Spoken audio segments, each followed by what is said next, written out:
Nasaksihan ng GMA Integrated News ang ilang beses na pambobomba ng tubig at pagbangga ng mga barko ng China sa BRP Datu Sanday ng Bureau of Fisheries and Aquatic Resources of BIFAR sa Escoda Shoal.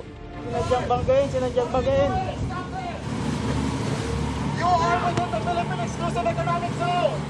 Pasok muna po tayo saglit.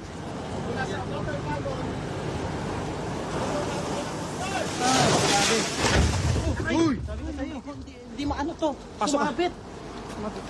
Sa anumang direksyon, may mga barko ng China na nagbubuga ng tubig at masyadong nakadikit sa BRP Datu Sanday. Sa bilang ng GMA Integrated News, hindi bababa sa 5 beses binangga ang barko ng BIFAR.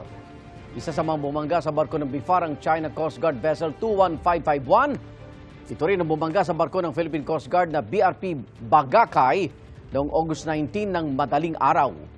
Kabilang sa mga pinuntirya ng mga barko ng China ang navigational system ng BRP Datu Sanday. Sabi rin ng National Security Council, nagka-engine failure ang BRP Datu Sanday kasunod ng pagbangga at pambobomba ng tubig. Dahil dyan, hindi natuloy ang pag-resupply ng diesel, pagkain at medical supplies sa mga mangingisdang Pinoy roon. Mariing kinundena ng National Task Force on the West Philippine Sea ang anilay unprofessional, agresibo at iligal na aksyon ng China na delikado sa kaligtasan ng mga Pinoy. Sa kabila niyan, wala naman daw nasaktan sa mga sakay ng BRP Datu Sanday.